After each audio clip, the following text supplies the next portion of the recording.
Hello, everybody, and welcome to this week's episode of the Super Split Screen Brothers, hosted by the Phoenix Press, where Wonderbat is always canon and Jared can always go suck it. Hello, brother. How you doing today? Wonderbat sucks. You suck. Your ship sucks.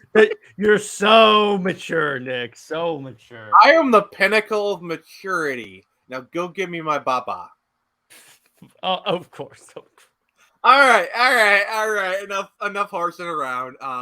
Let's kind of get into our introductory segment. So, Jared, what you been playing, playa? I completed the main story of Arkham Knight on Nightmare difficulty. Now I'm gonna go through and do like the side quest. I'm gonna try and complete every side quest. Obviously, not the Riddler part because that would take me in the next 10 years to complete because you have to find every Riddler trophy and solve every riddle in order to get the 100% ending that I could just catch off of YouTube. Oh, and get this costume that's the same default costume but with a golden bat. And I'm like, that's where they dropped the ball. What's up? Have you heard of this thing called Google? No, I know. I know. Of the thing of where is X Riddler trophy? No, I know. I'm too lazy to do that. I don't have the interest to go through. I have the game guide. I don't want to go through every Riddler trophy, at least right now.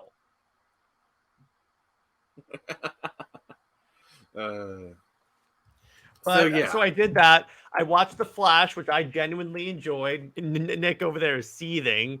And I read this comic. We record these on Jared's StreamYard because he's got all the cool toys and he pays for the premium, so that's a record on here. But if we were on mine, I would be dropping an FU Bard right now. Oh, trust me, there's still time. But I saw this. I read this weird comic today called 2100 Samurai. It was actually pretty good. We'll get into that. We will get into that. I did that. In terms of other comics, I actually, so here's an interesting story. So I took my parents to the on my second day of The Flash because they were interested, and it was a Father's Day gift to my dad. It actually got my mom kind of interested in comics. Well, there is some good that comes out of all of that. And we're going to talk about this in the news segment, but it's something I noticed in terms of online discourse because of the Flash's financial issues that I'm going to talk about. But okay. Yeah, we'll get into the Flash. It's not our main topic, but we will be getting pretty deep into it. So, as for myself, I started playing Final Fantasy 15 on my PC again. I think I'm near the end. Honestly, I kind of got mixed feelings of the game. It's okay, but the problem is for like the first half of the game, I'd say actually it's the first like 2/3, you're kind of like this open world kind of thing. It's like road trip, and then after you leave the continent, it gets like hella linear. Like the game just changes dramatically. And it's like I don't think I've upgraded my weapon since leaving the continent. Oh, that's a problem. Yeah, it's got some really, really bad pacing issues. And the fact that like the gameplay just totally changes partway through, it's just like I'm just not I'm gonna finish it just kind of say I finished it. Other than that, I've been doing a new playthrough of Star Wars Knights of the Republic on my Switch. Finally got it on the Switch. The adventures of Beef Supreme are well underway. But yeah, Jesus. I to be in my defense, I put it up on Twitter to ask people what to name my character, and I chose what I thought was like the funniest or like the coolest name. That sounds like something Nick would do. And someone chose Lord Beef Supreme or whatever, and so I just kind of shortened it to Beef Supreme because it just sounded so ridiculous and just so like memey. I just like yeah, this is it. Yeah. Well, that sounds like something Nick would do, by the way. And by the way, I'm going to give you a little advertisement. If you guys have been watching our Resident Evil 2 streams, this next one is going to be pretty off the hook. And you could ask Jared, as off the hook as your last one? Because that was nuts. Oh, this one's going to go even nuts. Wait. let's just say, the depths of our depravity, we have found the basement. We found no. We You found have. the basement. You have. You have found the depths of your depravity, Mister. See, Jared doesn't know what I'm going to do. So like he is in for a shock. He's teased, but I've I may have reeled him in a little bit. Yeah, like I haven't shown him anything. He is gonna be like, just that first opening shot. He is gonna be like, "What the duck?" Yeah, and then I'm guessing the stream will be taken down really fast. But that's just YouTube's problem. But okay, but that sounds interesting, Nick. But yeah, so that really isn't news. Let's talk about the stuff that is news. All right, so I have something that I want to. Can we just talk about how great that segue was? Yes, it was, by the way. So there's one thing that I just added to the news segment now as we started recording that I think we should talk about. Did you see that all of a sudden we started getting, in addition to Schumacher cut stuff, we started getting more leaks about the Batgirl movie? That is, I have seen that, and yeah, I have kind of seen some people talk about it. Nah, but it's kind of funny. Did you see what they're saying? Because they're like, if Zaslav was telling us that this was damaging to DC's brand and he released the Flash, Black Adam, and Shazam 2, was Batgirl really that bad? Well, have you seen The Run? Well, yeah, I know, I have. And I'm like, no. I'm just telling you what people are saying. I'm not saying I agree with them. I mean, I get the argument. It's a valid argument. Like, people saying, like, so you released the Flash, but not Batgirl. The problem is we don't know just how bad Batgirl really was. That's the thing. If you saw one of the images from the bell tower where the Joker was killed. Yes. By the way, I want to emphasize that all you Michael Keaton fans that hate Ben Affleck because he kills people, your boy kills. I mean, we've long since discussed on both my channel and yours that Keaton kills. So I just like reminding people of that because believe me, also, there are people. Like, did you hear that? Like, oh, if the Flash is successful, you would have gotten a Batman Beyond movie. Like, first off, but here's the Batgirl was that Batman Beyond movie. Let's be honest here. It kind of was. If you look at the story, it's exactly the same story beats as Batman Beyond. Batgirl was your Batman Beyond. And second off, if you're telling me we get a Batman Beyond, nothing in that movie set up a Batman Beyond thing. Though I will say, and a Batman Beyond with Keaton as old Bruce would be amazing. And here's the other thing. Spoiler alert. Do you mind if I spoil it? Go ahead. Keaton dies in the movie. And is replaced by George Clooney. Like, no, that's a different universe. Batman. That's a different universe, though. I don't care. They're still replacing him with George Clooney. The point is, how are you going to do it? How are they going to do that if it's a different... Oh, they could say it's a different multiverse. Oh, yeah, a different universe has the exact same Michael Keaton. I doubt that. I mean, it's multiverse. We need that drop of Enigma Montoya going. You keep saying that word. I don't think you know what it means in reference to Warner Brothers. Yes. Because remember, they said that same thing when Zack wanted to have Green Lantern at the end of the Snyder Cut. They go, it'll confuse people because we're making our own Green Lantern project. By the way, still waiting on that. What, 3 or 4 Batmans currently in play? Like, you got Batfleck, you got Patterson, you got Clooney, you got Affleck. It's like... But by the way, add on to the fact that, something fell down. But add on to the fact that they never did anything with Green Lantern. That was all a cop-out. To be fair, and I'm gonna be charitable here, they were planning something at the time. Yeah, but here's the other thing, though. You're dealing with just use Hal because reportedly they were also using Hal Jordan in their thing. And I'm like, you do realize there are more than one Green Lantern, right? So even if we're taking that believable, as long as Zack was obviously using Jon Stewart, and you've already told people it's an alternate reality, you're fine. That's my problem with Warner Brothers. They contradict themselves so many times. Yeah, and like the most we got from Green Lanterns in the Snyder Cut was like one or two shots of a Green Lantern and one dying and the ring flying off. Mm-hmm. Which those were still awesome. And by the way, the Green Lanterns and stuff in that movie looked way better than the Whedon cut. And Well, Whedon cut didn't have any lanterns at all. No, it did. They had a brief shot of him, and like he forms a green fist in the history lesson battle, and then Darkseid kills him. And since I said the Whedon cut, why did you say that name? There you go. But yeah, so that's what I want to talk about. But it is interesting with the Batgirl thing. But speaking of bats, if you want to go over to the Schumacher cut, since we're not going to get a better transition for that. All right, so you want to get nuts? Let's get nuts. Sorry, I couldn't help it.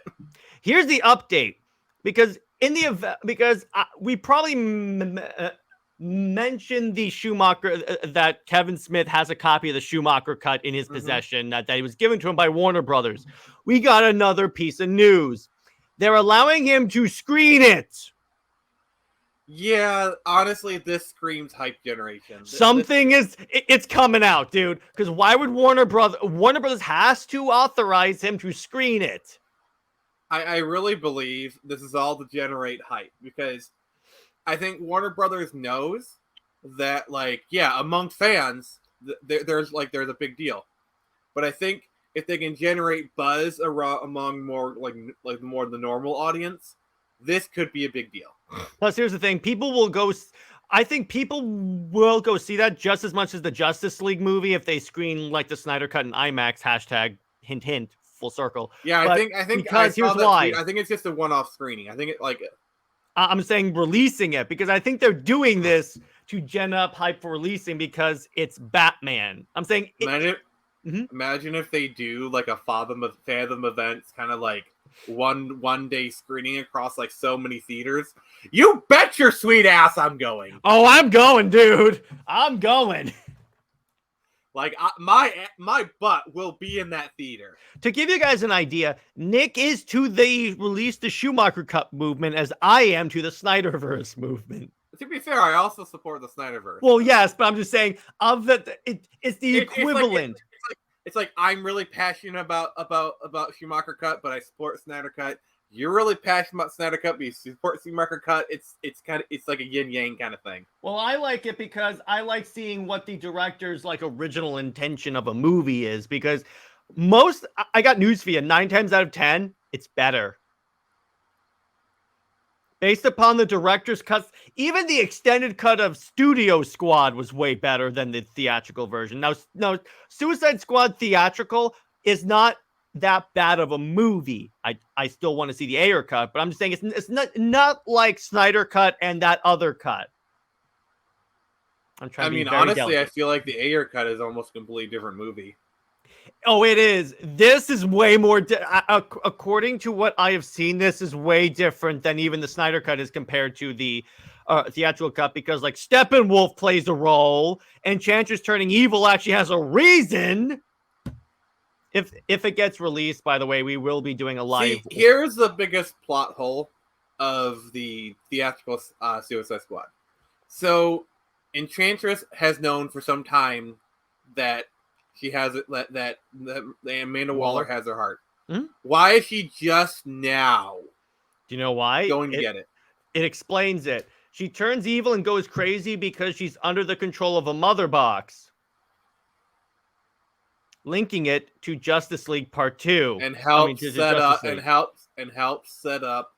Justice League. Other words, and you know who shows up? Steppenwolf actually shows up in this movie. You know the fight when they're battling that weird dude that's Enchantress' brother? That's supposed to be Steppenwolf. Really? The Snyder Cut Steppenwolf. Because, yeah, the thing is that she is under the control of a mother box. That's why all of a sudden she, like, goes nuts. So the brother was supposed to be Steppenwolf. I believe the brother's supposed to be Steppenwolf. At least that last battle, as far as I know, that last battle against the brother is supposed to be against Steppenwolf. And then he retreats. Then obviously we get ZSJL. In other words, it fits more with the universe they were trying to make. It's funny how that works, right? Yeah. And if that Sorry. happens, we're doing a live watch through on Comics League. Absolutely. Which I Right. think if the Schumacher cut comes out and is successful, we will get the Ayer cut. Yeah. So what's next on the docket, brother? Okay. So we got. You want to talk about Nintendo Direct? A non-spoiler review of 2100 Samurai or The Flash? Do the non-spoiler review of Turn Samurai because I gotta like do some stuff and mute myself for a second. So go talk. Sweet. About it. So Nick was kind enough to give me a preview edition of 2100 Samurai. So I checked that out, and I still back the book, obviously, because I'm not a caveman. But so I read it, and I will say the story's awesome. It definitely ramps up from issue 2 to issue 3. The characters you're starting to see like the world building start to really solidify at this point. The humor is actually pretty good, as opposed to sometimes in like other books where it can be kind of grating at times. That all the jokes hit. I got a lot of the references. The action, may I say, is some of the best action I have seen in an indie book, because he's got them doing crazy stunts. And when you preview the Blood and for those of you that are back in the Blood and Steel edition, that enhances the whole experience right there. So what do you think of some of like the dirty jokes I made? Yeah, I got it. Immediately, I'm reading this, and I'm like, "Yep, I see why this is a mature-only reader." But I'm like, it makes sense for the book itself. So I gotta honestly ask you, brother. You know, sometimes when you have books like some books that we don't like, where they make some of these dirty sex jokes, they can come across as like crass, immature, and just grating. What were my like sex jokes in that league? Not really. As far as that, it didn't bother me. Let me put it this way. Plus, here's the thing: you're a much better writer than the people that make those crass jokes. Like, I will say, like, there's one that I'm really proud of. Like, I thought of this joke in like 2008. I think I know what it is. It's I'm just doing my job. And do you know why I'm okay? It didn't bother me the dirty jokes in this book, because as opposed to say a James Gunn movie or a certain show that ends in maker and starts with peace, they're not every sentence. In other words, every sentence is not a dirty sex joke. So it's more like it hits harder. Yeah, because like that's the thing. Like for this joke in particular, like I have not gone that far in the I was like the tone is there enough that like it's not out of place. Like plus it's rare enough. You make the dirty jokes rare enough that when they do hit, it's funny, because that's the problem with this is why I'm cautious about James Gunn doing Superman, because when he does dirty jokes, even if he tries to PG-13 it up for Superman, he does too many of them and they lose their comedic value. Yeah, like for me, the comedic value of this joke, and anyone who reads the book, they'll know exactly what I'm talking about when you read it. It's partially like, whoa, they go there. Also, it's a pun. I literally just did a pun play on words. And also, you advertise on the cover of the book that's for mature audiences. So really, if you have a problem with that, if it's your own damn fault for picking up the freaking book. Yeah, like I'm not a fan of like okay, so here's like, I guess this is kind of like writing story time. My view on curse words are used to emphasize a point. Yep. That's like, why they should be used. Like, for example, there are bitches, and then there are fucking bitches. Mm-hmm. Oh, it's far enough. We're far enough that I can get away with that. You know, because it's your channel, so it's not going to affect me. So, yeah. Plus, I've already established my brand that, like, you know, I do those kind of things. So, you know, but yeah, you know, like, yeah. Like it's to emphasize a point, and I think like when you read my books, I think you see that philosophy clearly on play. Yeah, and you don't. Again, this is why I didn't. This is why I don't mind about any of that stuff. Again, I really want to emphasize this point because it's very key. You make it rare enough. It's not like every other word is a curse word, too. That's the thing there. You make it. You know how to properly insert it so it's not overwhelming, and it also hits the point harder. Like, for example, like he says, this deal is shit. Yeah, exactly. That's a perfect example. And plus, you also have the throwing of the pad down to emphasize the point. So you have double emphasis on that. So I definitely enjoyed that part. Yeah. And what do you think about like the fact that I got like vintage electronics in the year 2100? I love that's so good because here's the thing. Because I was like, in my head, I was like, is that really vintage? But and in my head, I'm like, it is in the cyberpunk like era. So yeah, it is considered vintage. Just remember, this iPad 2, which came out like what? Let's say 2010. Okay. Mm-hmm.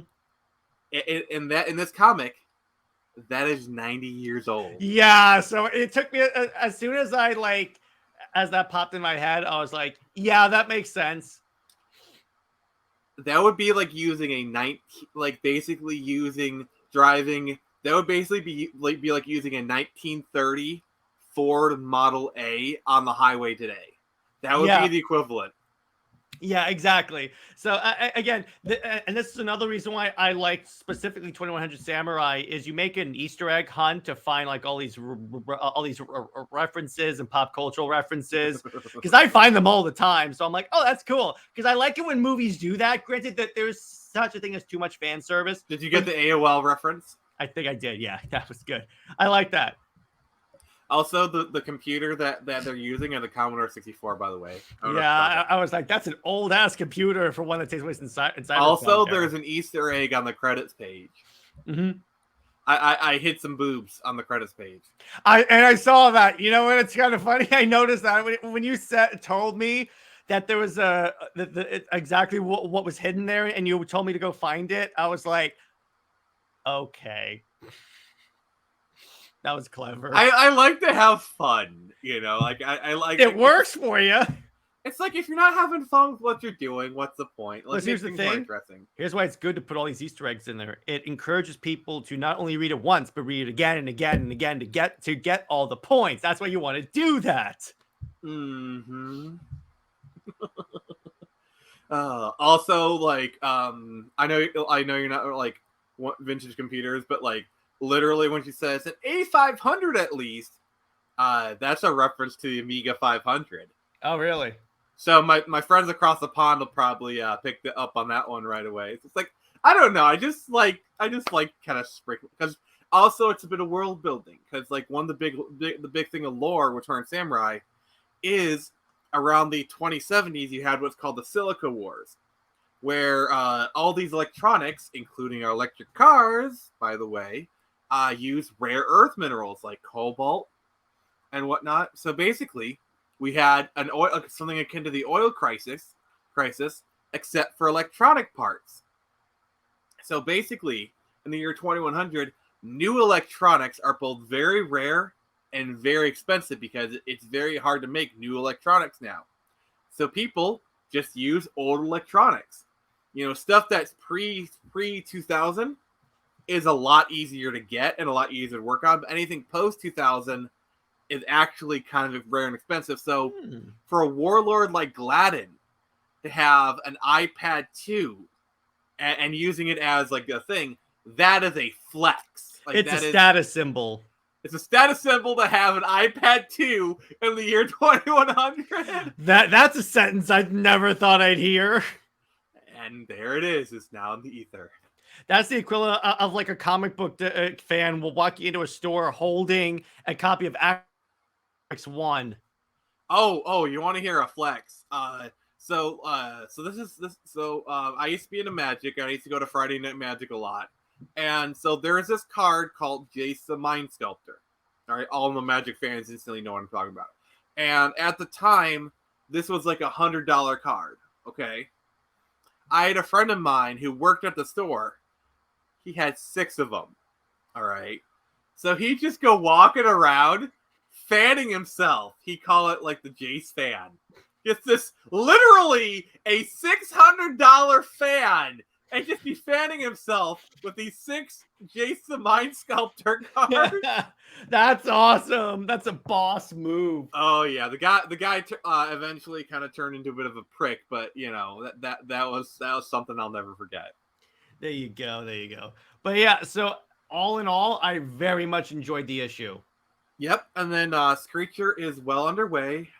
We have thumbnails just about done. There's some corrections made. So we should be starting on pencils here soon, and my hope is to have at least a colored page 1 by no later than the middle of July. So I'll have kind of that to show off. And Jared, looking at the thumbnails, if you really like the action for here, you're gonna love what I got. So you're telling me, come July, it's screeching time? Oh no, October actually. Oh, October, it's screeching time. Hey, at least I didn't say it's Morbin time.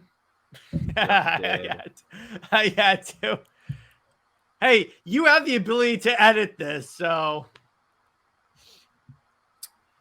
So now our last 2 news topics are the Flash and Nintendo Direct.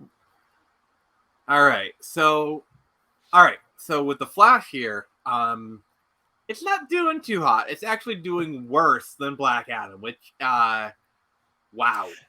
I saw a hilarious tweet that said that it turns out the hierarchy of power did change because Black Adam is the highest grossing DCEU movie of the year.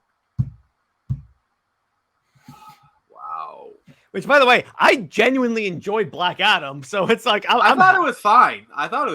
It was awesome.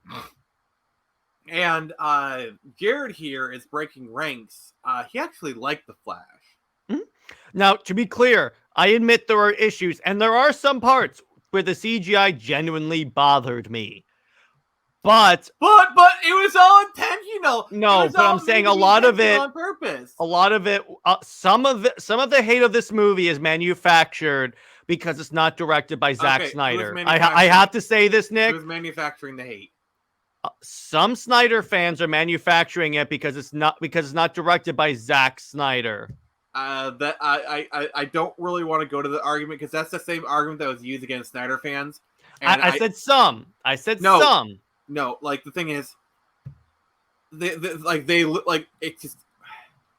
I don't want to denigrate. Like we don't know the truth of what not. And honestly, I've seen no indication that there's like a mass coordinated hate campaign. Okay, that's fine. Like there was evidence that there was like the whole Snyder bots thing, like up against BVS. Like there has been proof that like there was a coordinated campaign against Snyder back in the heyday. Like there is proof of that, or at least evidence. I would say that's probably the better word. But this, without any indication, it just seems just kind of like we're just flipping gears, you know. And Jared, you're more than allowed to have the wrong opinion. That's fine. You know, I still love you. Oh, you mean like you do in Wonder Bat? Which, by the way, there was a scene. I'm doing my best Sad Affleck impression now. There was a scene in The Flash that actually was a Wonder Bat scene, and it made me gag. I was like, "Oh no!" If that didn't cause you to walk out of the theater, I don't know what would. No, because as soon as as The Flash goes, do you mind if I spoil some lines from The Flash? Please go ahead. As soon as The Flash tells Batman that he went back in time, and Batman goes, like in Pizarnov, I was like, in what? Pizarnov was the Russian town that the Flash ran back in time to save everyone in Zack Snyder's Justice League. Okay, that basically canonized Snyder Cut. Cool. Yeah, in other words, you know how like we said I said it was going to canonize the Snyder Cut, and we all kind of came to the consensus they'll keep it general as to be with fair, Justice League Cut. That scene is like honestly, you can't, like if you're gonna do like a Flash time travel, you kind of need to reference that scene. But wait. There's 2 other scenes that canonize it. So in the back in time scenes moment, we see like one of the recreations is of Aquaman pointing at Barry after he falls into him after the Superman fight. I'm like, that only happened in one version. And then Iris West goes, didn't we run into each other a couple of years back? And I was like, 3 things that, I'm like, that's it. 3 things that only happened in the Snyder Cut. Was there any references to Justice League, though? Like, was there any scenes? Nope. Or there were scenes that were also in the Snyder Cut. So there's nothing specifically to tie it to Justice League. He doesn't mention saving a Russian family that was camping near a nuclear reactor for no reason. The only references to Justice League were stuff that is very obviously the Snyder Cut. And this backs up a rumor that happened after the Snyder Cut came out, because there was a rumor, I think Still reported on this too, that when the Snyder Cut came out, Andy Muschietti, the director, saw it, liked it so much that he went back and did reshoots to fit that into the continuity, which again, when you see him, like you just said, Nick, when you have a movie with the Flash goes back in time and that happens in the Snyder Cut, you kind of have to, it's good, like, for continuity of the character to at least make some reference to that. That's great. It's just Andy Muschietti has like he's kind of on my shit list because like him saying like the CGI was supposed to be bad is such a brain dead. Like, does he think we're idiots? Like, just look at those scenes, and it's obvious. Like, no one intends to make CG that bad. No one in their right friggin' mind with hundreds of millions of dollars at disposal, you do not make it that bad on purpose. Like, I'm not sorry. Like, the fact that he said that, like, thinking we'd buy that hook, line, and sinker.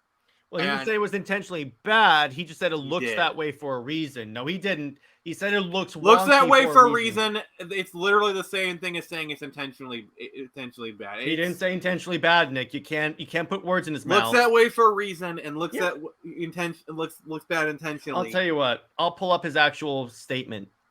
Well, it doesn't matter what he said. It's stupid. Like, do you think we're idiots? Disagree with it. That's fine. I just don't. I'm just against putting words in someone's mouth. But okay. Let's just operate on the looks that way on purpose. No, it does not. It does not look that. The reason it looks that way on purpose is because you ran out of time. You ran out of CG studios to harass. You ran out of CG animators. You ran out of CG animators to literally slave labor into the ground. Here's the reason. Here's one point that I will say that kind of.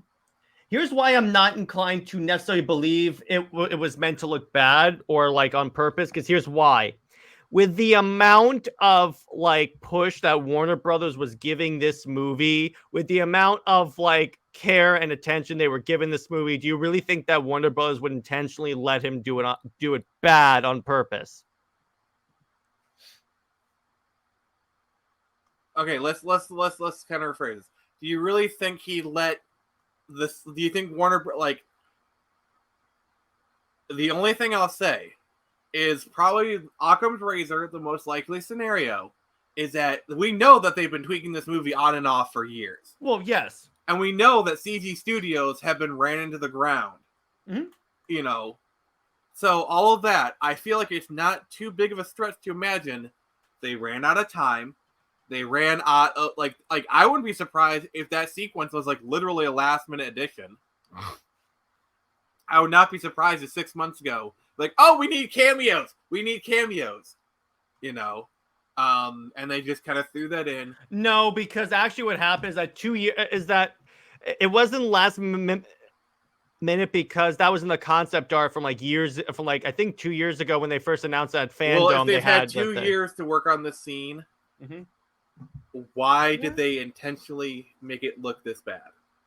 Okay, I guess we'll just have to agree to disagree on that. But the purpose of talking about this is really in the name of peace, I will agree to that. Yeah, but the reason why we're talking about the Flash here is because of the financial like issues with the movie. Yeah, I just personally like it just. So because here's the thing about it, because I was thinking about today. Here's one reason why I think this movie is having issues performing at the box office. It happens to 1 in 5 movies. Because I had to adapt that. Is because Warner Brothers did so many fan screenings.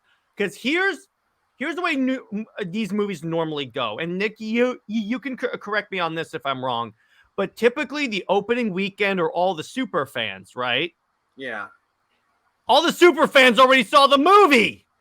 Pretty much. Based upon how many fan screenings that they did. I almost saw the movie early. I almost did. Yeah, I know. Based upon the idea that they did, if they only did like 4 or 5 fans, if they only did like 2 or 3 fan screenings, I'd be fine with that because it's like, okay, you want to do that to drum hype. But the amount that they did, I think just they were doing it all across the United States. There was at least 3 in my area. Yeah, had they just said, okay, we're only going to do it in California or this state or this state, or I New think, York or New York, yeah, in any of the major places where movies have these big premieres, I think it wouldn't have been that bad. Yeah. I think it wouldn't have been that. I think that's really the key. That's the factor that I think contributed to it and why people didn't show up for it. Adding on to the fact that people kept leaking it from their phones when they did see it, which I think is annoying. But that's going to happen. That's going to happen. But even during the fan screenings, at which point, what I really feel like they should do, I mean, I don't know if legally they could do this, but when you go to an early fan screening of a movie, they should have you check in your phone. I've known places to do that. I've known they should do that. They didn't do that, apparently. What they often do is like they take your phone, they put it into like a sealed bag. Yeah. They put your information on it, then they put it away, and then once the phone, I've seen concerts do something similar to that. Yeah, they should do that because that way they don't leak it. Yep. Also, talk for a second. I'll be right back. The other issue I think, which was a huge problem, is the fact that the marketing didn't do this movie any favors because it overhyped the movie. Because let me put it to you this way. When you're telling people so many times, when you're repeating the same line over and over again, that this movie is the best DC movie since The Dark Knight, which, by the way, they said the same thing for Aquaman 1 and the Batman and all that stuff. Every single movie.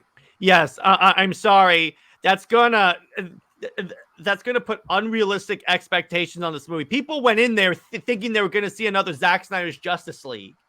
Instead, they got poop. Instead, they got the Flash. I'm not gonna participate in that. See, but okay, so we do need to talk about the Ezra in the room. Ezra, honestly, is a big kind of component about why this failed. I think we can't really deny that. All the stuff he's done, it's very well publicized. Like his cult in Iceland, him, getting arrested in Hawaii, harassing people. It's all there. There's this hilarious. So you know why he was arrested for breaking into his neighbor's house to steal beer, right? Yeah. There's a scene in The Flash where he does just that. And again, and then you see stuff like this, and then you see like people like Johnny Depp, who literally did nothing, literally proven on a court of law, and his career is still kind of in the toilet. It'll probably recover, let's be honest. But Johnny Depp lost Pirates. He lost Fantastic Beasts. And he's getting the shaft. And then Amber Heard, she's still an Aquaman. When like... So you have this problem where it's like certain celebrities are getting allowed to like do all this heinous crap and get off scot-free. Meanwhile, some celebrities literally just had allegations thrown at them and their life ruined. Yeah. Courage does not approve. Yeah. But here's the thing. Did the general audience really know about the Ezra situation, though? I would say yes, because it was pretty public when it happened. Okay, we can go with that. But there was the Johnny Depp trial was mainstream, like that. That was mainstream, yeah. That's gonna, yeah. I'm honestly wondering if that's gonna affect Aquaman. From what I've heard, Mira is only in it for like 20 minutes at tops.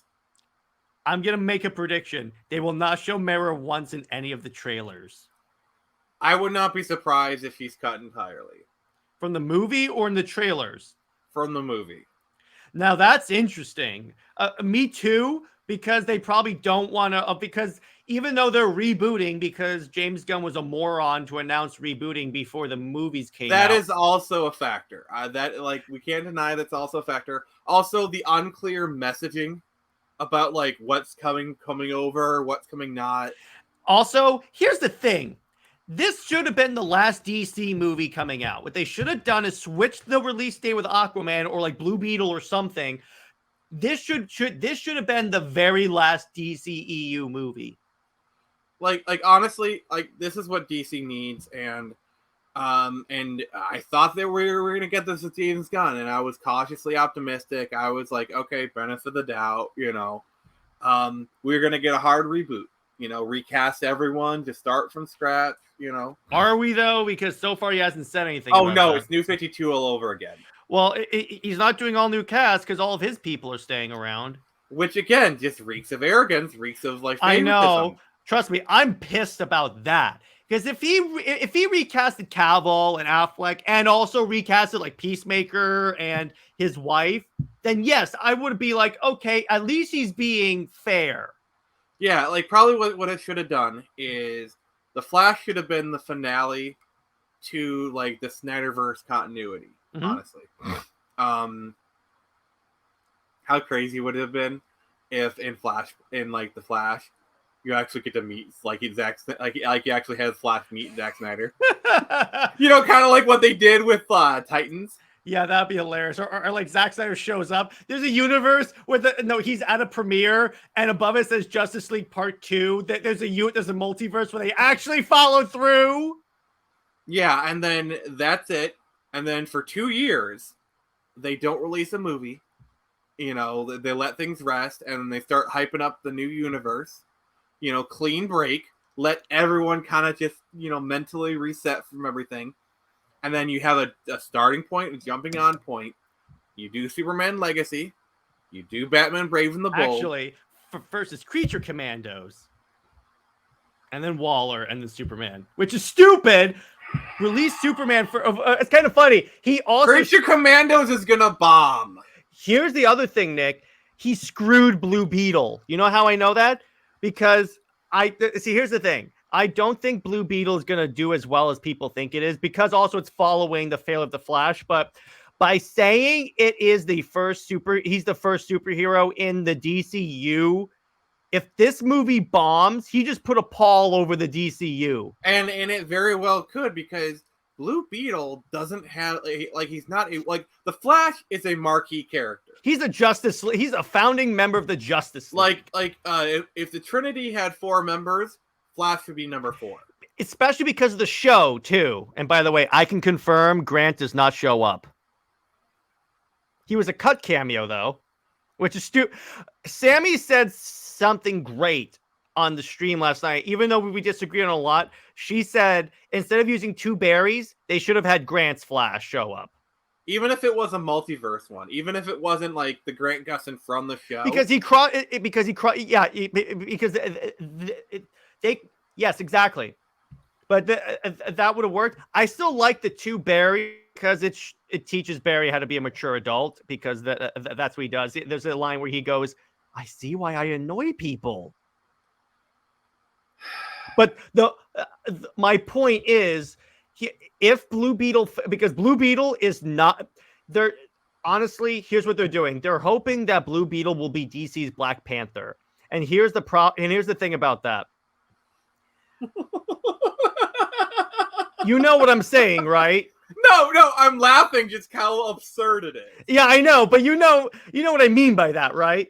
Like, Black Panther was already a really popular character. And he was already introduced in Civil War. But my point is, if Blue Beetle bombs... They gave him a really great introduction in Civil War. Yeah, I loved him in Civil War. You like cats? I love that. But my thing is, if Blue Beetle's a possible and probable failure, because not only is it following the Flash, which, let's face it, is a financial failure, and it's a character no one knows. Granted, it could explode because you never know with these movies. I will say one of the factors is you casted Zolo in the lead role. He was one of the major people on Cobra Kai. I know you're groaning right now, but he is of the younger cast of Cobra Kai. He's one of the top people, if not the top.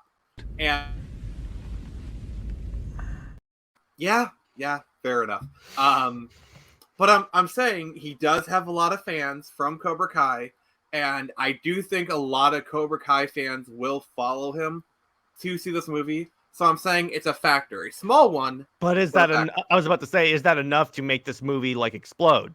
Oh hell no! Because let's say those people do show up, But but I'm saying it could be the difference between a $60 million opening and a $90 million opening. true. That is true. But my point is, if this movie fails, he just put a paw. He will go into a universe already damaged. Because here's what's gonna happen. Here's what's gonna happen. I love how like we're 45 minutes in, we haven't even got to the main topic yet. So this might be a longer episode, people. That's fine. I got time. All right, cool. But like, so Creature Commandos is gonna bomb. I'm sorry. Like, I think it's Waller and then Creature Commandos. Waller's gonna bomb. Like Waller, I think, is a TV series that might do okay. So is Creature Commandos. So they're not even movies. They're not even movies. And Creature Commandos isn't animated. So Creature Commandos is really even not even a factor in all this. Waller might do okay, but like, okay, Viola Davis exactly as Waller, and people do like her. Yeah, she's a great Waller, but like, is there enough for that character? Like Nick Fury, there's enough meat on that bone for that character to do an own series. Like we are basically getting Waller versus Secret Invasion. Mm-hmm. I mean, well, it depends on what the story is for Waller too, because they could have her doing like a lot of cool stuff, which I just don't think Waller is a good enough character to like hold down her own story show book. She is like one of the greatest side characters, one of the greatest supporting characters, but I don't think she's an interesting enough character to the center of a whole for the general audience. Because as far as we know, the movies where she has shown up underperformed, and from what I hear, Peacemaker was not as popular as Warner Brothers wanted you to believe. Yeah, I mean, who'd have thought? Big surprise. Like, a no-name character. There's only so much that John Cena can do. A no-name character that you then make a super R-rated show in, where he berates the Justice League. Yeah. Like seriously, like honestly, a good measure of popularity is how much do people talk about it online. Like people are still talking about the Suicide. Like, and here's the thing: I actually think the Suicide Squad was actually more popular than Warner Brothers admits to. Because which one? Which Suicide Squad? The first one. Okay, yeah. Because just like look at like cast your pack count when it came out. The soundtrack was really popular. Everyone was cosplaying Harley Quinn. Like everyone was going gaga over the gaga. Well, yeah, there you go.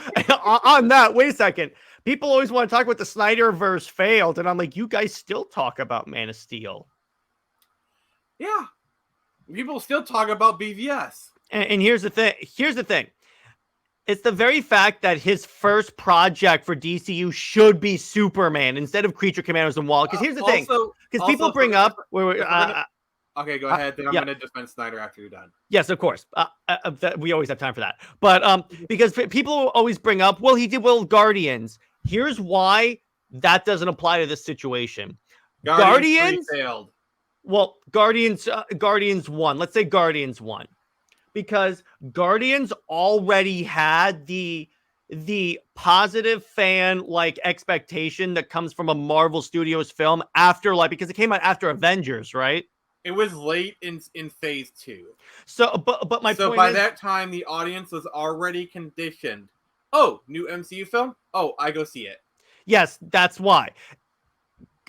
I still enjoyed Guardians. I enjoyed all 3, but that's just me. But my point is, that's why people showed up for the first one before they even knew that he could do something good. So this whole idea was like, yeah, it was good. And then that helped the second one. And then they waited way too long. And then honestly, most people don't care about Guardians anymore. Which here's the thing, and here's the thing. And when people say I saw Guardians 3, I liked it, so I have confidence in him with Superman. Different characters, different fan expectations. Trust me, when you deal with the Superman fan base, you are playing with fire, with your hands on fire. I will say, after seeing the holiday special, that does give me some hope that maybe he can do like saccharine, good, kind of like feels kind of stuff. I feel like there is a wholesome, good Superman film buried deep in James Gunn, but he's got to want to bring it out. Like James Gunn default is not what we need.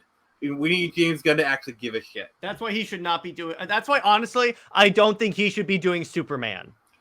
You know who I think if you're gonna do like a feel good Superman, you know who I want to do it? Who? Joe Johnson. Who is Joe Johnson? Let's see here. Rocketeer. Oh, well, Captain America, the First Avenger. Well, here's the other thing: is that you know who was rumored to be writing a Superman script was Christopher McQuarrie of the Mission Impossible movies. Supposedly, he and Cavill had talked about and like outlined the Man of Steel 2 plot that they were going to do. Yeah. So, in other words, I don't trust. Honestly, I still don't trust James Gunn's Superman. He said some stuff that could inspire confidence, but talk is cheap. He says a lot of stuff, and he contradicts himself on a daily basis. Like, I'm sorry, dude, but yeah, I've caught him on so much stuff. Granted, a lot of stuff that people call him a liar on, I don't necessarily like. I do love the Twitter post where someone says, "Oh, my sources in DC says they've casted a Superman," and then James Gunn says, "No, we haven't." And then the person has like the gall to be like, "My sources say," and then James is like, "I'm literally the head of DC, and I'm saying we haven't casted a Superman yet." Like, I'm sorry, but like, I love those tweets. I love those because like the rumor community is so full of shit. Sometimes I am glad it gets when it gets taken down a peg or two. Mm-hmm. Yeah, me too. But but the point is, there has been a lot of. I honestly think that right now the DCU is going to come into it crippled because of all these stupid steps. Yeah. Because here's what we should have done. Here's what I would have done if I were James Gunn. Even if I planned a hard reboot, I would not have said it until even if you didn't want to move the release date. Don't announce it until Aquaman comes out. If anyone asks, just say we haven't finalized that part of the plan yet. Unless you hear anything from me or Peter, assume it's not true. And then just leave it at that. Nothing on casting, nothing on plans, nothing. Just say we plan on finalizing what we want to do by Aquaman's release date. That's it. That's how you shut up everyone and avoid leakers. You say anything not coming from me or Peter, assume it's a lie until we tell you otherwise. Yeah, that works. But anyway, we have one more news topic, and then we can finally get to the topic of this episode. Nintendo Direct. So this is all Nick because I can't show up for that one. Yes, Jared is a responsible adult, and we thank him for it. All right, so this, by the time this episode goes out, the Nintendo Direct will have already passed. All right, because this goes live at 1, and Nintendo Direct happens at 10 a.m. Eastern time. So, but we record this the day before. So what I'm going to do is I'm going to give some predictions, and then, right or wrong, please let me know in the chat. If I'm right, congratulate me. If I'm wrong, please feel free to tell me how full of crap I am. Please, for the love of God. All right, prediction time. Metroid Prime 4. They're gonna show a trailer. We're gonna get info on the Suikoden 1 and 2 collection. Let's see here. We're gonna get a new Mario game. Also, Switch 2. They're going to unveil like the Switch 2, the Switch successor. I'm going to say that. We're going to get a new Fire Emblem game, like probably a remake of I've heard some rumors about like the Super Nintendo game. Let's see here. We'll probably get a new probably get more information on Dragon Warrior 3. Dragon Quest 3 2D HD. Probably another 2D HD game announcement. I'm thinking maybe Chrono Trigger, but we'll see. Chrono Trigger's been getting some love. I'm trying to think here. Probably nothing on the Zelda front because they literally just released like a big Zelda game. So, I mean, we might get the Wind Waker HD release. I'm thinking no, they'll probably save that till next year. trying to see here. I'm just gonna go off the limb and say a new Donkey Kong game. Oh wow. Also, Metroid Prime 2 and 3 are gonna get shadow dropped, and then a new perhaps a new Castlevania collection with this one covering the DS games, and then trying to think here. That's also they're going to talk about Persona 3 remake for Switch. That one I'm putting a lot of emphasis on, and Jared is like, I have no idea. I have no idea what you just said. Everything you said, I have no idea. So yep, those are my predictions, and then now we're finally going into the main topic. So yeah, this is going to be.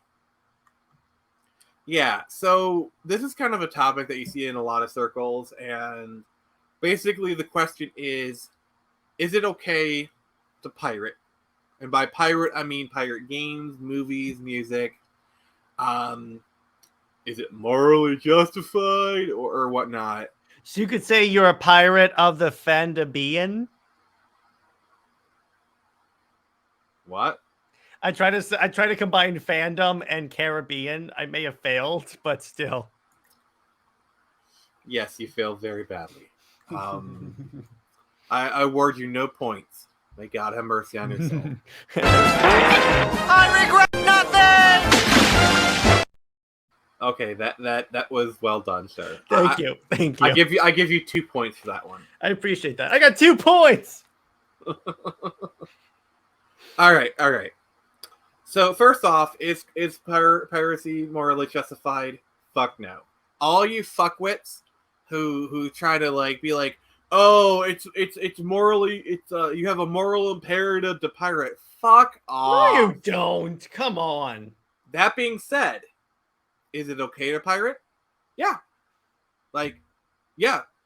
Honestly, yeah. I mean, for example, I've always been into emulators. But honestly, with vintage game prices being so expensive, and there literally is no difference between pirating a game and buying it used when it comes to you're still not giving any money to the corporation, so it's whatever. When it comes to new games, I will say that is not cool. Say Metroid Dread comes out and you're already pirating it. Yeah. That is eating into the sales. But a game like Ocarina of Time, a game like Chrono Trigger, games that long since have sold millions of copies, go ahead. Who cares? And that's the thing, especially when corporations make it so hard to buy these games new. Sure, I'm really glad we're doing a lot of ports, we're doing things like remasters and whatnot. I am really excited to buy the Suikoden 1 and 2 AC collection. I'm going to buy it physically for Switch, and it's going to be awesome. Mm-hmm. And yeah, that's going to be a good old time, Courage is kind of having fun right now, People are like, what's crawling around? Well, there you go. But yeah, what's your take on this, Jared? Well, okay. It's one of those things. I approach this from. I could honestly go both ways on this. Not the morality part, because I'm like, no, it's not your moral obligation to pirate. Yeah, we agree on that part. So just for everyone know, on the moral obligation, me and Jared are in a complete alignment. Honestly, I don't see a reason to pirate content, period. Okay, I mean, this is something we can agree to disagree on. Here's the thing on that, because I think it negatively impacts the people that actually, whose job it is to make that content. Because part of the let me ask you a question. Mm-hmm. So while I agree with you when it comes to new games, we're in agreement on that part. But what if you there's plenty of games where they're 25, 30 years old, all the people who made the game have moved on from the company. Company might not even no longer exist. The rights are in kind of a limbo, kind of thing. and like the only way to obtain the game is to buy a copy on the used market. Like there's no place play to buy it new. Well, if you buy digitally. it from like Amazon as a used copy, that's fine. But here's a question for you, and this is just me trying to like engage your brain. If we can agree to disagree And on plus, this, by the way, I have my own thing on pirate content. I just thought of actually, so I'm gonna be able to engage more. So we'll continue this. Go ahead. okay. But like, what is the difference between buying a used game and pirating a copy? Because either way, the company is not seeing a dime from that. Like, you're not really supporting a company by buying a used copy. I guess I guess from appearance wise, it looks less seedy. That's really where I'm going on that. Who cares about appearance? I guess it's not anything I would do. That's just really where I go on that. But you got to admit, you know, like, I mean, aside from how it looks, there really is no difference.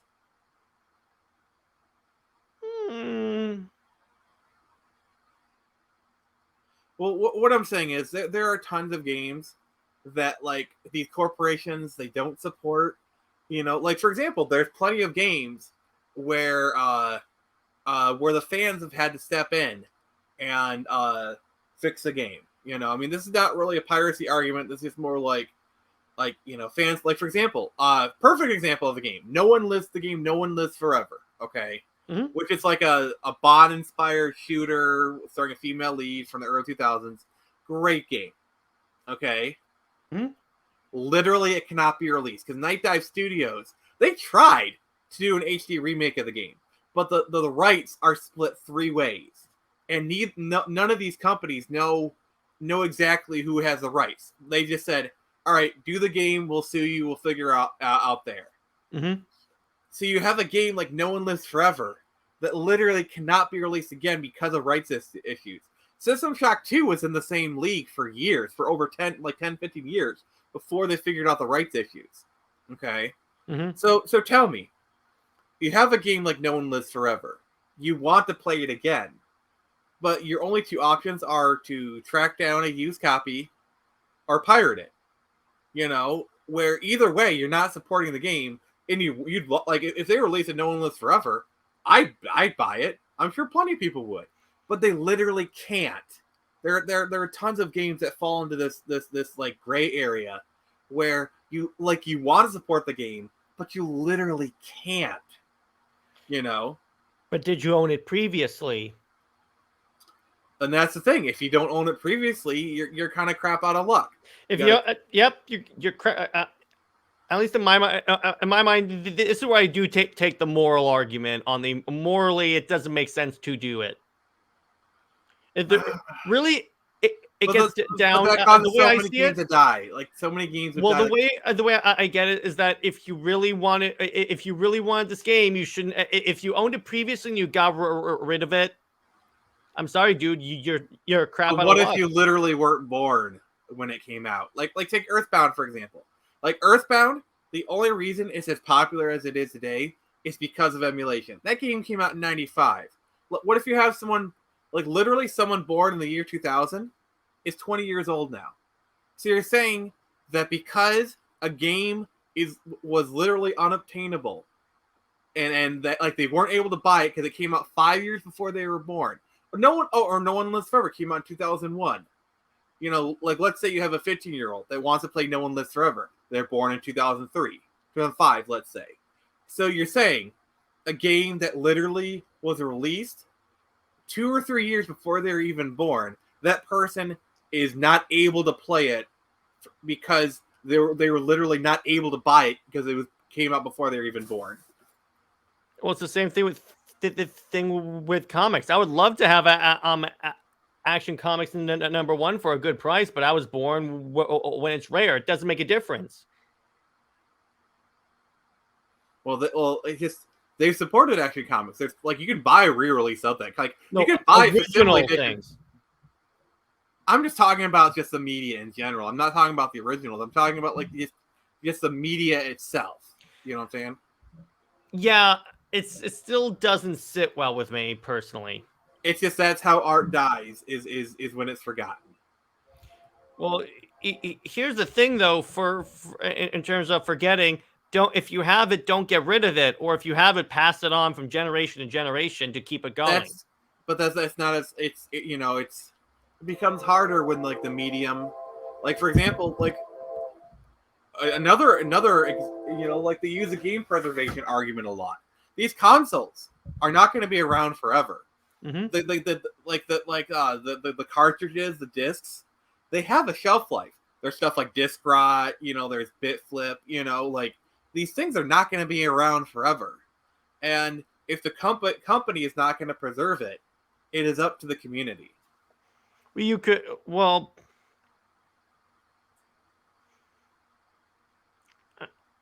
I don't know. Like, just like there's like Well, like there is also like, okay, are you aware that 90% of silent films are lost? yeah, I think, And that is because that is due to poor preservation tactics. Like, are you aware that like they're like almost all of the first Doctor's run and a good portion of the second Doctor's run of Doctor Who are just completely lost because the BBC had poor preservation tactics. They just like erase the tapes. mm-hmm. Like this stuff happens all the time, and sometimes fans do need to preserve stuff when the corporations won't or can't. I mean, there's been times where like like the corporations they lose something, and they've had like a fan had a copy of the film and they got it from them. You just turned this into a moral argument, though. It's my moral right to pirate stuff for preservation purposes. See, okay, I realized I was making that argument, but this was just more like to say sometimes piracy is capable. Here's the problem that I have with the preservationist community is they go on about piracy as if it's game preservation. And yes, it is. But the problem is most people, they just want to pirate. Okay. And I don't agree with how, like the way they frame the conversation. Oh, it's about game preservation. We need a right to pirate these games. No, like they should, like my thing is it illegal? Yes. Is it wrong? Up to interpretation? Yes. Do I care? No. It's the same thing with like pirating music, pirating movies, pirating anything. It just all comes down to, do I care? And the answer is no. Like the average person is not going to go to jail for pirating something. That is the truth. They only really go after the distributors and all that stuff. Do I not like Nintendo's hard stance on like emulation and fan stuff? Yes. But do fans kind of overblow it? Also, yes. Mm-hmm. What I'm trying to say is it's a very nuanced discussion that people are trying to boil down to a black and white issue when you just can't. Okay, that's fine. I can agree with you on that. It's more complicated than people put it out as. So we can at least kind of agree on that sentiment. Yes. So on my thing, what I wanted to bring up on pirates, because I encounter this a lot. In fact, it's going to be a topic of one of the episodes of my new show on my channel, is because a lot of fans on Twitter pirate the comics and then try and dictate the direction DC or like Marvel goes. In other words, they try and dictate the direction without paying for the comics. My stance is kind of similar to video games. New comics don't pirate, but like an X-Men comic from like 1960s, 1970s, who cares? But here's the thing with comics, you don't have to actually pirate it because you could just go to Marvel Unlimited for actually pretty cheap and you can read all their old stuff. Oh, okay. You actually just prompted another facet of this argument. I think it was Gabe Newell, the creator of Steam, who said piracy is not about it's an access problem than anything else. Like, it has been proven that when you give people cheap and easy access to media they will not pirate. Like, music piracy was really going crazy in the early 2000s. Then iTunes came out and made it super simple to purchase music. Music piracy went down dramatically. Video game, like PC piracy, was going off the charts in the 2000s. Then Valve came out with Steam. PC piracy dropped. Movie piracy was getting really crazy in the 2000s. You kind of sensing the pattern here. And then Netflix came out. And if you look at the statistics, movie piracy took a nosedive in the 2010s. I gotta finish my point here. But then in the late 2010s, when everyone and their mother wanted a streaming service. By the way, when are we getting Comic Sleep Plus, Jared? Oh, that's coming soon. By the way, I just want to say one thing. No. I gotta finish my point. Yeah. But when all of these streaming services started to come out, when they started pulling stuff, and like, you know, it's like basically you needed an equivalent of like a cable subscription in order to subscribe to all these services. Oh, look, piracy started shooting back up again. Well, here's to solve the game preservation thing. What these companies should do is have these little streaming services for that is compatible with the latest thing, where you can play their backlog of games. I actually am fully in agreement. Like, literally, Nintendo does that with their Nintendo Switch Online stuff. Yeah, it's limited. It's like essentially what Marvel and DC do with their streaming services. That they give you, like, I could read Action Comics right now on my phone if I wanted to, and Jared, that's the thing. Pull it up, do it. And by the way, I just want to show you this. John Campia has started the Cope train. He titled a video. Are you ready on this? Why Superman Legacy will lose money and why that's okay. Did you actually was watching a Midnight Dead stream where they're talking about, like, John Campia is kind of going off the deep end. He kind of is. But wait, okay, but so I'll Jared, plug in. What? I'll pull it up right now. I always have it open on my computer. Also, well, I'm gonna go grab my Switch and I'm gonna go pull up Mario Brothers. Yeah, but it's just no. You do that. Talk while I go grab my Switch real quick. Yeah, that's what I was saying. Because these companies can make the game preservation thing easy. That's why that was my stance on this. Perhaps I should have made it a little clearer. The companies could make better steps to preserve their past art, which would be like a streaming service right now, because their audience has chances are their audience has access to something that can stream their content, like a Switch. Like this way, Nick, I have Game Pass. I could go play original Xbox games from like the beginning of the Xbox right now. Mm-hmm. By the way, I am pulling up Action Comics #1. Yeah, I'm doing the. Oh, no, there's something new to play. Yeah, right here. Action Comics #1. Nick. I told you. In other words, that's why you really don't, because for relatively cheap. Yeah, for relatively cheap, which I believe the cheapest, I think, tier for DCU, because I have the big premium one, but I just want to tell you how much exactly it is. Okay. For the purposes of this illustration, because there are multiple tiers, and they're trying to add cheaper tiers to get more people in there. So there is, hang on. There is, for as little as $8 a month for DC, you can have access to every single comic they put out. And new comics added 6 months after their print release dates. But the point is that these companies have created scenarios that's why, to a certain degree, I don't go with that. Yeah, that's why in all cases, I don't buy that whole art preservation argument, because these companies have created, some of them need more work on it, but a lot of these companies have created that's the system to preserve this history. Well, here's the thing.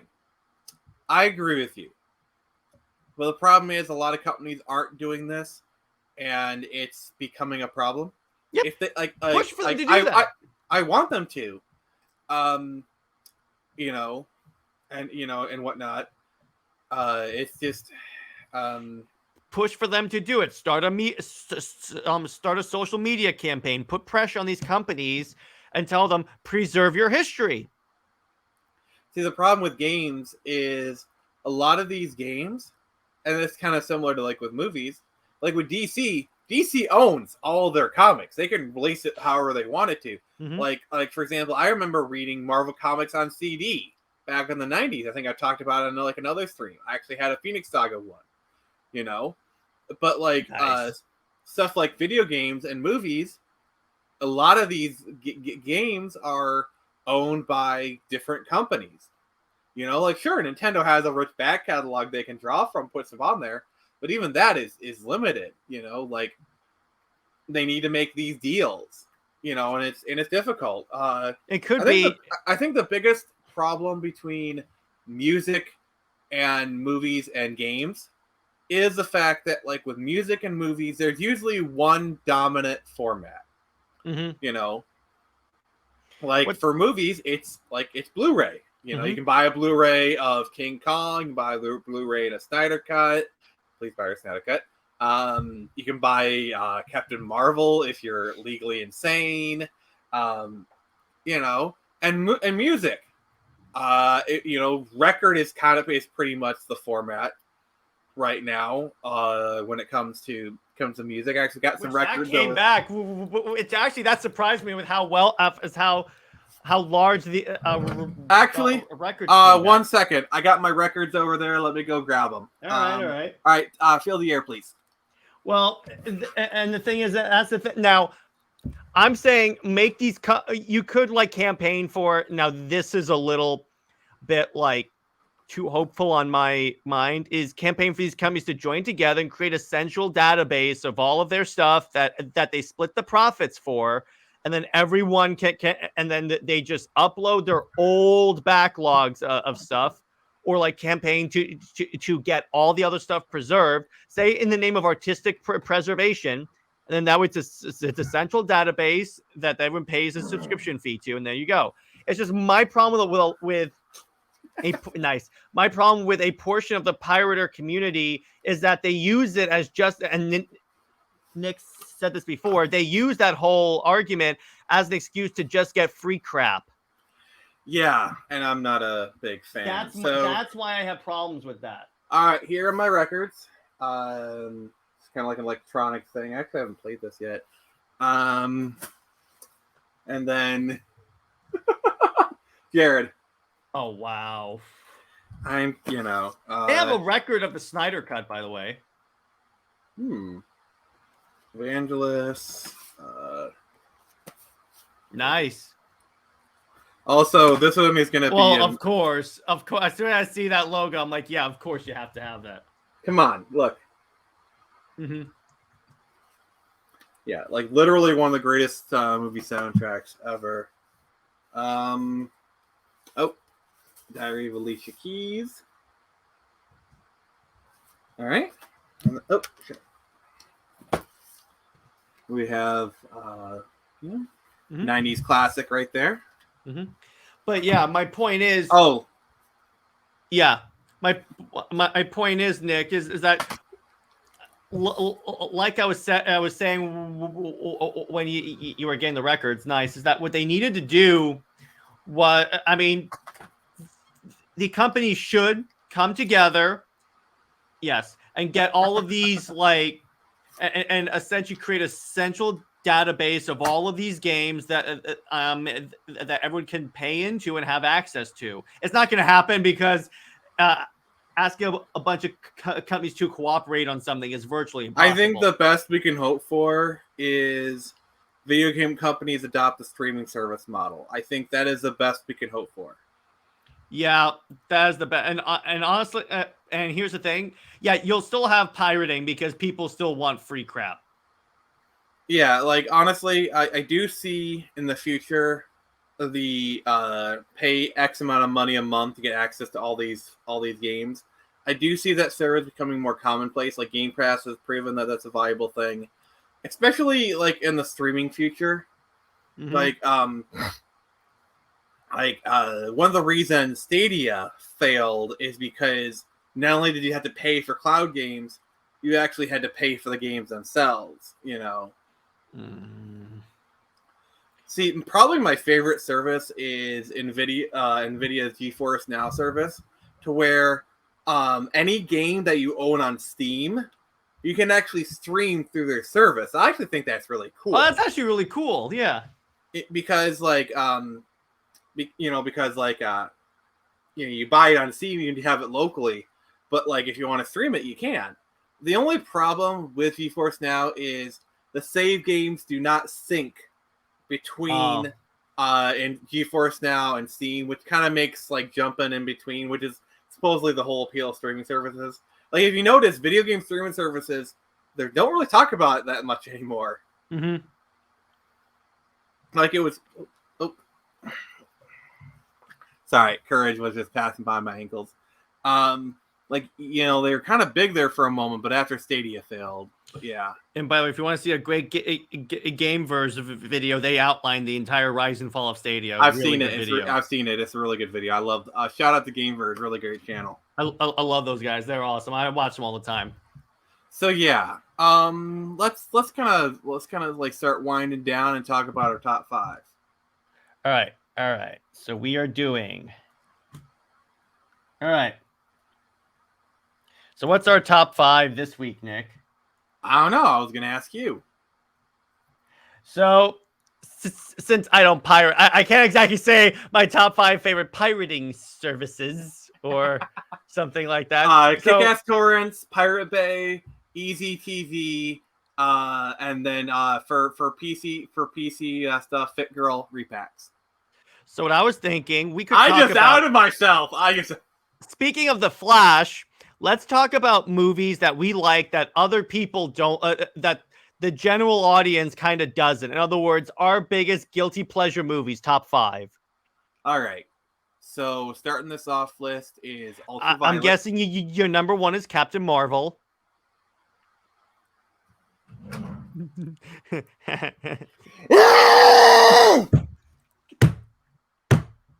That was awesome. I had to. You didn't see that coming? I didn't.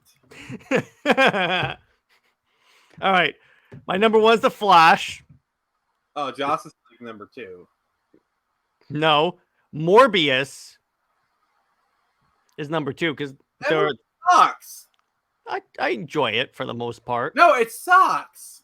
And I'll have to say, let me pick a non-superhero movie. Any of the Fast and the Furious movies. Family. Which people only see them because now it's become a social obligation to see those movies now. So, because they're not convincing anyone that they're a realistic portrayal of cars. What? You don't think Fieros can go into space? I would have to say another one that I would have to go with. Let me pick an animated movie. I'm trying to think of what's an animated project that I like that some people didn't. Probably. Or how about this?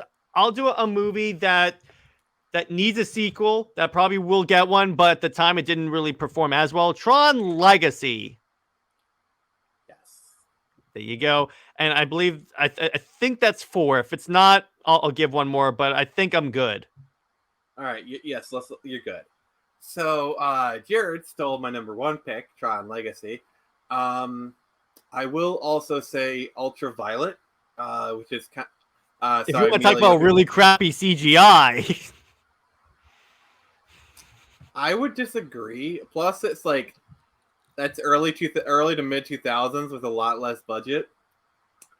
And then I've seen the movies in that period under those same conditions that look actually pretty decent. I would say Ultraviolet looks fine. Like I'd say the Ultraviolet CG looks better than the Flash, but Mm-hmm. Oh, you want to talk about a movie from the 2000s that outclasses the Flash? The first Transformers movie. Jared, a lot of people like that first one. Please try and tell me with a straight face that Transformers from 2006 has worse CGI than the Flash. Please try and tell me that with a straight Nick, face. first off, you can't use that because most people like that first Transformers movie. You can't use that, so that's irrelevant to the discussion. All right, then I'll choose another Michael Bay film, Armageddon. Armageddon actually looked pretty good. Gosh, dang it! But that's one of the Michael Bay movies people like. So you keep picking good movies. Curse my good taste. By the way, I love Armageddon, so I'm just gonna put that on there. I could stay away just to hear you dream. Okay. I know. The original Mario Brothers movie. Oh God, you like that? It's Look bad. at me in a straight face and tell me that has better CGI than The Flash. I don't think that like It has some CGI shots, Nick. in the end. I'm trying to envision my head. Look at me with a straight face and tell me that has better CGI than The Flash. Okay, a movie from 1993 has about on par CGI. Because, like, I'm sorry, but if you look at like that dinosaur CGI and compare it to like all those shitty cameos, they almost look about the same in terms of quality. A movie from I can't remember the exact year, but let's just say 1990. Actually, no, I got to do this right. A movie from 1993. I'm making it 1993 just so I can say from literally 30 years ago has about on par CGI as The Flash. Okay.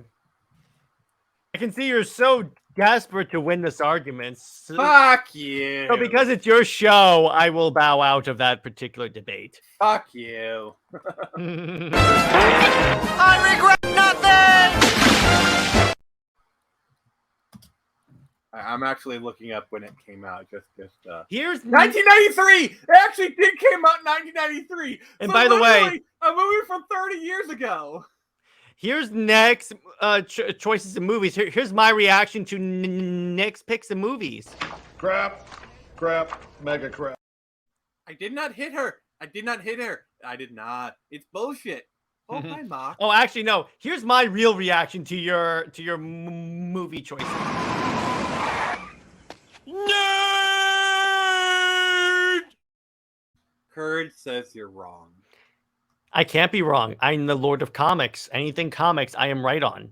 But I'm literally holding courage in the palm. You are the Lord of Gaming. Anything gaming, you are correct on, except maybe piracy. But that's besides the point. I had to. You have upsetted the courage. Hello, Courage. He's just so adorable, isn't he? You know, if you wanted, you could go as a group Halloween costume. You could dress as a Ninja Turtle, and he could go as Splinter. Like literally put him in like a Splinter outfit. Yeah, I'm telling you, you could do it. That'd be hilarious. Oh, that'd be funny. If you do it, take pictures and send them to me. I'd love to see that. Yeah, I once dated a girl who had like some boxers and like boxer, like the breed. And what we planned to do is we were gonna go as Shaggy, and she was gonna be Velma, and we were actually gonna put Scooby-Doo collars around them, and I was gonna get a box of Scooby snacks. Yeah, that's awesome. Like Zoinks, dude. Zoinks. Yeah. Now the question is, if you go now, you could go as Shaggy from the Velma show. And I'm sorry, I kind of have to give myself this right now. Where's that clip? Oh yeah, here it is. Why did you say that name? Wait, and here's my reaction. By the way, this was the scene. This was the scene that they referenced in the Flash of Aquaman. So sorry, wrong clip. I'm so sorry. Yeah, they have him pointing at Barry. No, you're not. No, yeah. you're not. No, I'm not sorry at all. I'm not sorry at all. Like a panther. All right, that's our cue to end the show, people. All right. All Now right, we're going crazy. is officially losing his grip on reality. So I'm losing reality. Oh no. Oh no, I'm falling into the multiverse. just okay. So everyone, thank you for watching this extended edition of the Super It's Split very Brothers. excited. We're very long-winded. Ugh, I shouldn't have eaten those beans, I guess. Oh jeez. So this has been Nick from the Phoenix Press, Jared, and Courage. And remember, I can only show you the door. You're the ones that walk through it.